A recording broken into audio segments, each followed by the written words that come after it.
Hi, welcome to our June edition of the Database Cloud Service Office Hours. And today we're going to talk about how to clone your database using the Autonomous Database Cloud Services. My name is Tammy Bednar. I'm the Senior Director of Product Management, and I focus on our Database Cloud Services. So let's get started. So like I said, today we're going to talk about cloning your database. And really the only question that you have to ask yourself when you clone a database is if I'm going to create a full database clone or a metadata clone. What's the difference? Let's take a look. So when you clone your autonomous database, it's very easy to do. There's like 5 steps or 5 pieces of information that you just have to enter. But to get started, the first thing you have to do is provision your autonomous database. So here, if you take a look at the screenshot, you can see that I have provisioned an Autonomous Transaction Processing Database, or ATP, called TB for Tammy Bednar, ATP database. Let's keep it simple. We know what we're going to be using. And then once you are on your console for your database, if you click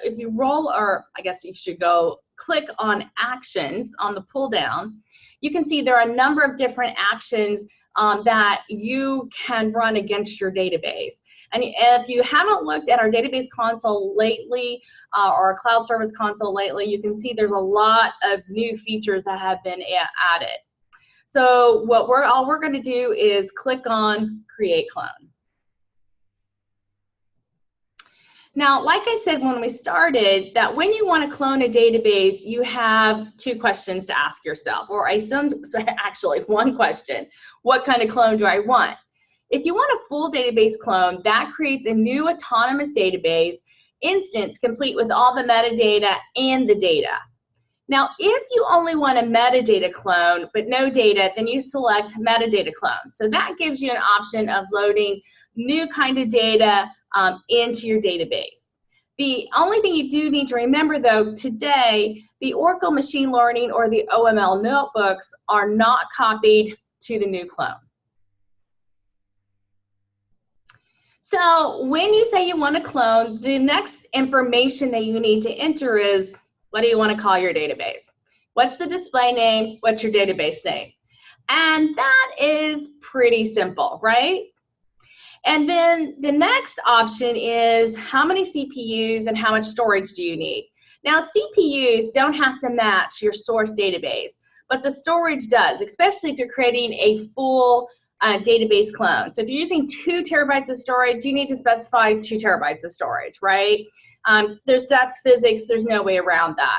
So when you clone the database, just make sure that your storage matches your source database. One other consideration on the cloning around optimizer statistics is that if you're creating a full database clone, the optimizer statistics are copied from the source over to your newly cloned autonomous database. Now, if you selected metadata clone, then of course statistics aren't copied over, and those statistics will be created or loaded once you start loading data into your newly cloned autonomous database. When it comes to resource management rules, those will be copied over to your clone database, to your newly cloned autonomous database. So if your DBA or administrator has updated any of the default resource management rules, just be aware of that in case your clone database isn't behaving the way you want it to, or when you make connections to the database, they're not behaving the way you want them to. So take a look at the resource management rules on your clone database in case they were updated or changed on the source database. And then finally, what kind of licensing model do you want for your clone database? Now, even if you created your source database with BYOL or bring your own license or pay-as-you-go, you have the option to choose your license type that you want to use for your databases when you create a clone, so they don't have to be the same. Also, by the way, we added this new feature into the database, autonomous database, cloud service that you can change your license type at any time. So if you provision a database with BYOL and you want to change it to pay-as-you-go, you can easily go into the action, I think you remember on the action type menu, and you can see there's an option for change license type. So we make it really easy and flexible for you to make sure that your databases are provisioned and charged properly.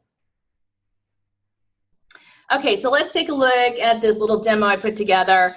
As I said, I provision my database to begin with, and then I click on Create Clone. When I say click Create Clone, then this window pops up, and again, what kind of clone type do you want? Full or metadata clone.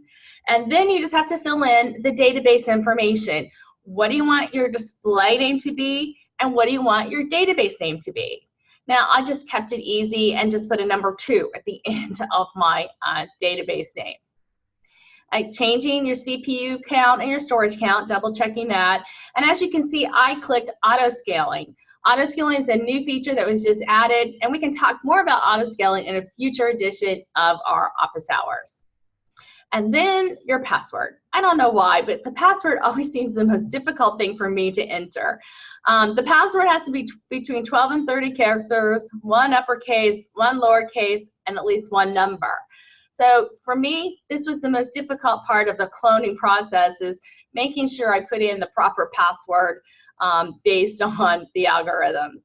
I click on the license type and say Create Autonomous Database. And as you can see, now my brand new DB ATP DB2 database is provisioned after a few minutes.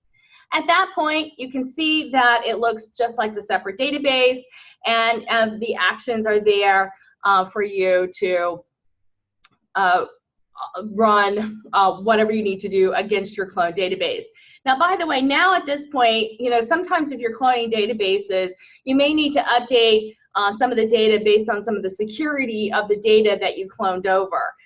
We have a tool called DBSat that can easily be used with your database to update it with masking or any other rules that you want to put against your database. So take a look at DBSat.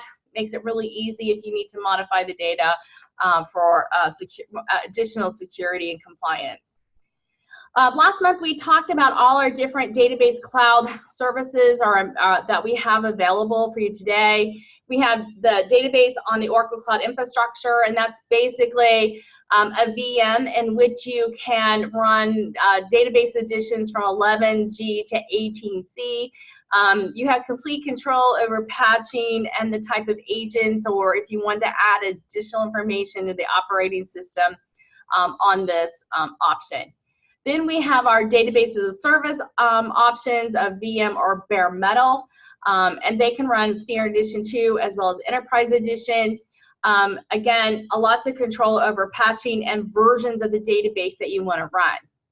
Then we have our Exadata Cloud Service or Cloud at Customer options. This is running on our Exadata platform infrastructure. These services provide high levels of performance, but they also allow you to manage more of the patching as well, but they're still managed by Oracle. And then, of course, our autonomous database options of ATP or transaction processing that is optimized to run OLTP or mixed workloads, and then our data warehouse optimized workloads with autonomous data warehouse option. Okay, so those are kind of the database cloud service choices, and those are the topics that we talk about on this office hours. Where do you find more information?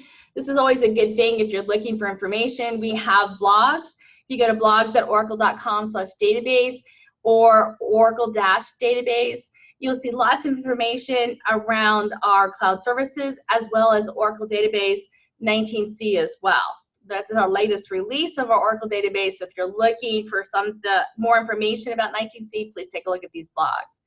Documentation, I usually just go to docs.oracle.com, and from there you can select which topic area that you're interested in and finding some documentation. The documentation is really done a about face. It's definitely modernized with labs and videos, and very helpful in finding the latest information. And then from web pages, you can go to cloud.oracle.com/database or oracle.com/database/technologies, and you'll find a lot more information that you can drill down to on all of our cloud services.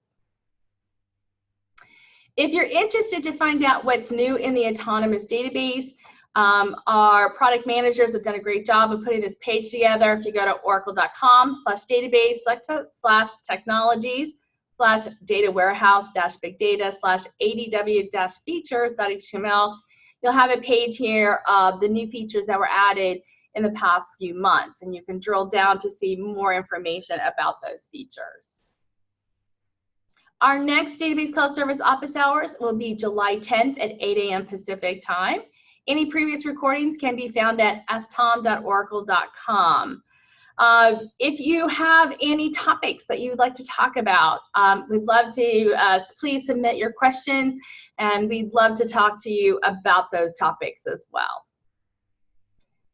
I want to thank you for attending and listening to our Database Cloud Service office hours. We really hope you find this helpful, and we always love to hear from you as well. So thank you. Have a great day. Bye now.